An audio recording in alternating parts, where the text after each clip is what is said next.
بسم اللہ الرحمن الرحیم۔ ہم لوگ مطالعہ علم الحدیث کی اسٹڈی کر رہے ہیں، بلکہ علم کی بجائے علوم الحدیث ہی کا ہے، جس کی آج ہم ڈسکشن کریں گے۔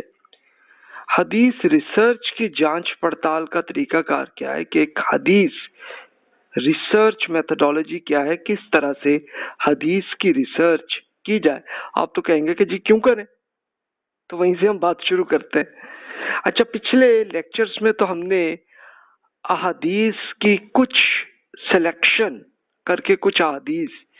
کہ جس میں آپ کی پرسنالٹی ڈیولپمنٹ سے متعلق رسول اللہ صلی اللہ علیہ وسلم کے ارشادات کی اسٹڈی آپ نے پڑھی تھی، اور یہ کنفرم تھا کہ وہ بالکل ہی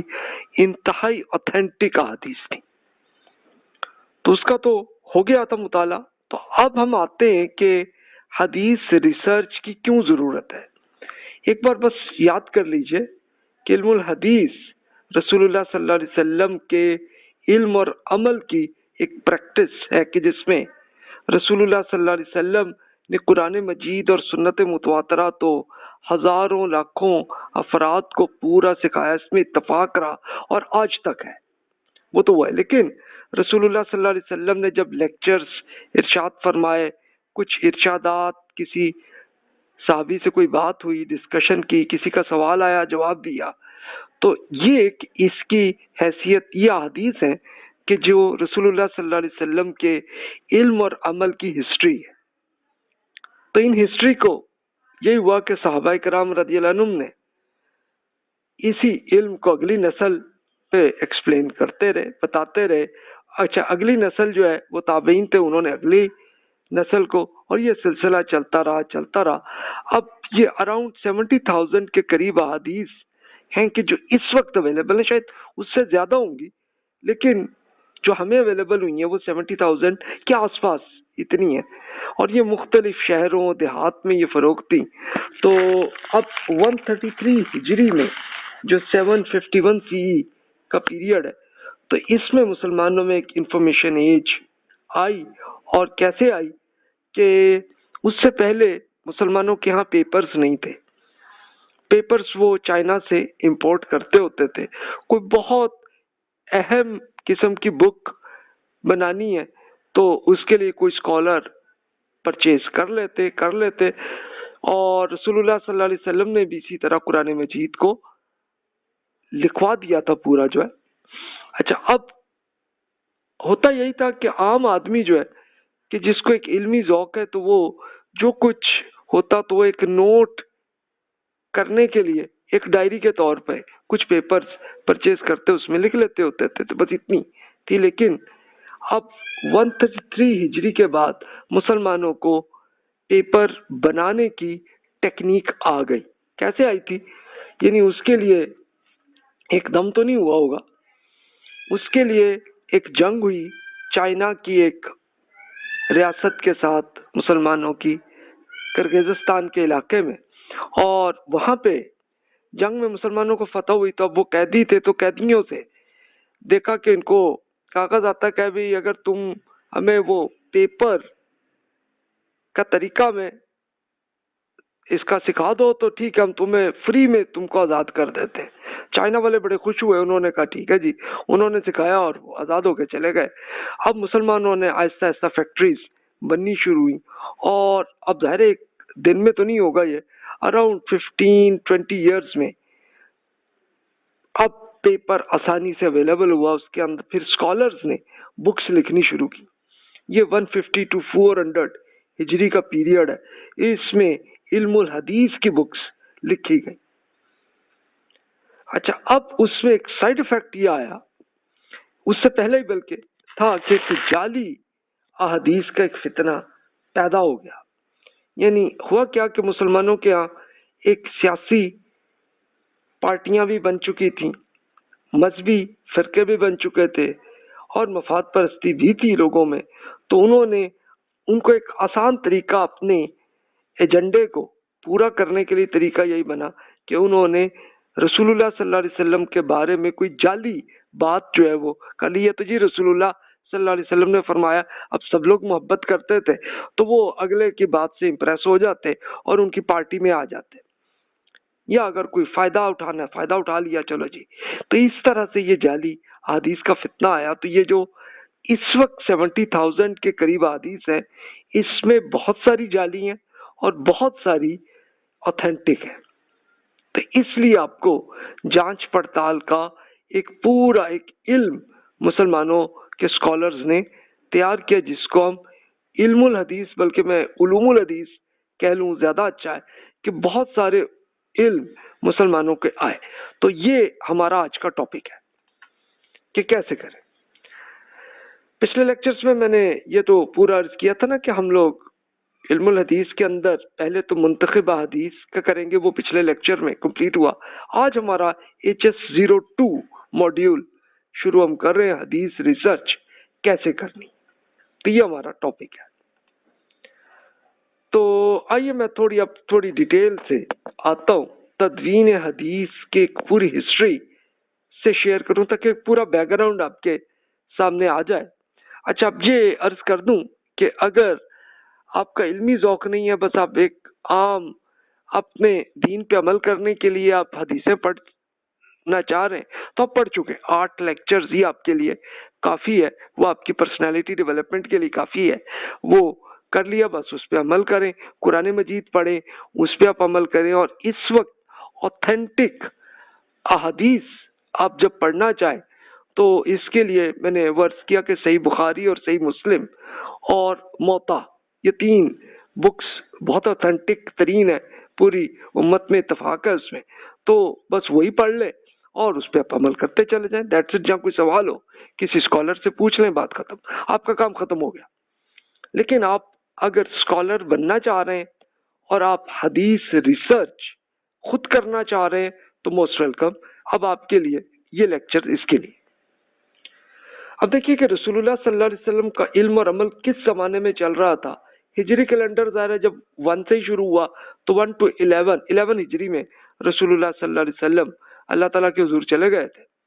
اور اسی کیلنڈر میں آپ کو لمبا پیریڈ نظر آئے گا 609 to 632۔ یا 609 کیوں رکھا؟ یہ اس لیے کہ یہ وہ ٹائم ہے کہ جب رسول اللہ صلی اللہ علیہ وسلم پہ نبوت کا سلسلہ ہے، اور اس سے پہلے بھی کہ رسول اللہ صلی اللہ علیہ وسلم کی پیدائش 171 CE میں پیدائش ہوئی، تو